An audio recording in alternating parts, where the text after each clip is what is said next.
بسم اللہ الرحمن الرحیم. جناب Hammad Azhar, minister energy, ambassador naan wrong, اور اسٹیٹ گرڈ کے شن باؤ پریزیڈنٹ, میں آج اس اوکیزن پہ سب کو مبارک دینا چاہتا ہوں جنہوں نے 2018 سے اب تک تیزی سے یہ پروجیکٹ کو مکمل کیا. ہمیں پتہ ہے کہ یہ 2013 سے شروع تھا پروجیکٹ, لیکن اس کے اوپر کوئی کام تیزی سے نہیں ہو رہا تھا, اور اس دوران میں پچھلے 3 سال میں بڑی تیزی سے کام ہوا. اور یہ جو آج ہم نے اس کی انوگریشن کی ہے ٹرانسمیشن لائن کی, 800 تقریباً 80 کلومیٹر, اور مٹیاری سے لاہور تک.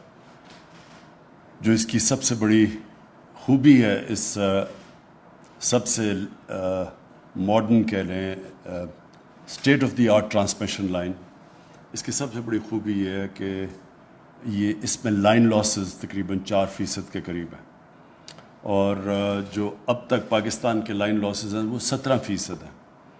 تو قوم کو یہ پتہ ہونا چاہیے کہ اس کا کتنا بڑا بینیفٹ ہے. 1% لائن لاس کا مطلب کتنے ارب روپیہ, یعنی 1% جب لائن لاس ہوتا ہے تو ملک کو کئی ارب روپے کا نقصان ہوتا ہے. تو یہ جب جتنی لاسز بڑھتی جاتی ہیں تو اس کا نقصان عوام کو بھرنا پڑتا ہے مہنگی بجلی سے. تو یہ جو ہم بچائیں گے, اس سے بجلی کی لاس بچائیں گے, تو یہ انشاءاللہ یہ ایسا پروجیکٹ ہے کہ اپنا بڑی جلدی جو اپنا کاسٹ ہے اس کا وہ پورا کر دے گا. مجھے دوسری خوشی یہ ہے کہ یہ سی پیک کا جو بیلٹ اینڈ روڈ کا جو پریزیڈنٹ شی جن پنگ کا اس کا جو فلیگ شپ پروگرام ہے بیلٹ اینڈ روڈ کا, وہ ہے سی پیک. اور سی پیک کے اندر ہمیں بیچ میں کرونا آ گیا, اسے تھوڑا سا مسئلے ہمیں آئے, لیکن ماشاءاللہ یہ پھر سے ہماری تیزی سے ہمارے سی پیک کے پروجیکٹس آگے بڑھ رہے ہیں. اور ابھی جو جے سی سی کی میٹنگ ہوئی, جس میں ابھی امبیسڈر نان رونگ نے بتایا کہ اس کے علاوہ پہلے تو صرف تھا جنریشن, پھر سڑک تھی, پھر اب یہ ٹرانسمیشن ہے, اور اس کی بہت ضرورت تھی کیونکہ ہماری ٹرانسمیشن لائنز بڑی پرانی ہو چکی ہیں جس میں لائن لاسز بھی زیادہ ہیں. اور خاص طور پہ نارتھ میں جو پیسکو کے اتنے لائن لاسز ہیں کہ ہمارے پاس بجلی ہوتے ہوئے ہم بجلی نہیں پہنچا سکتے لوگوں تک, کیونکہ ہماری ٹرانسمیشن لائنز پرانی ہو چکی ہیں. اور اس سے بہت بڑی تکلیف ہوتی ہے لوگوں کو کہ لوگ ایک طرف کہتے ہیں جی آپ کے پاس بجلی ہے, لیکن بجلی پہنچی کیوں نہیں, لوڈ شیڈنگ کیوں ہے.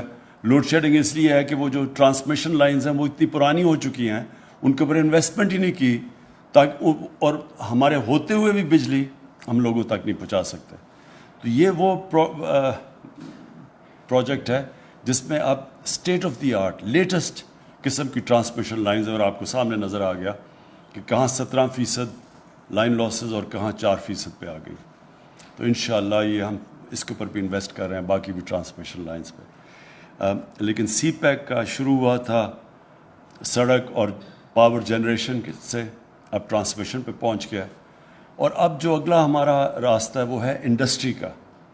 انڈسٹریلائزیشن کے بغیر ملک میں وہ دولت نہیں آ سکتی جس سے ہم نے قرضے چڑھائے ہوئے ہیں اپنے اوپر وہ قرضے واپس کر سکیں.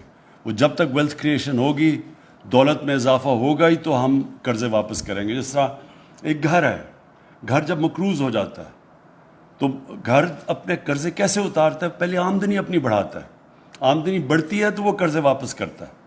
تو ہم انڈسٹریلائزیشن سے, اور پھر ایگریکلچر جو دوسری چیز ہے جس کے اوپر زور دیا جا رہا ہے, اس میں نئی ٹیکنالوجیز لا کے اس سے اپنی انشاءاللہ دولت میں اضافہ کریں گے, اور اس سے پھر ہم اپنے قرضوں کا جو بوجھ ہے وہ نیچا کریں گے. تو یہ جو سی پیک ہے اس کی جو رفتار ہے وہ انشاءاللہ تیز ہوگی. بیچ میں ہمیں مسئلے آئے, اور جس طرح میں نے کہا کہ کرونا کی وجہ سے بڑے مسئلے آئے, کیونکہ ساری کمیونیکیشن رک گئی. ایک بات, ٹریول بینز ہو گئے ہیں, آپ جا نہیں سکتے, اس کے بڑے یعنی اللہ نے ہمیں کافی امتحانوں میں ڈالا, جس میں جب ہم ریکور کر رہے تھے تو کرونا کا آ گیا, اور کرونا سے سپلائی چین ساری افیکٹ ہو گئی. دنیا میں کموڈٹی پرائسز اوپر چلی گئی ہیں. تو یہ جو قیمتیں بڑھی ہیں وہ اس لیے کہ کرونا کی وجہ سے سپلائی چینز افیکٹ ہوئی، ساری دنیا میں کموڈٹی پرائسز، کھانے پینے کی چیزوں کی قیمتیں بڑھ گئی. تو یہ عارضی طور پہ ہے.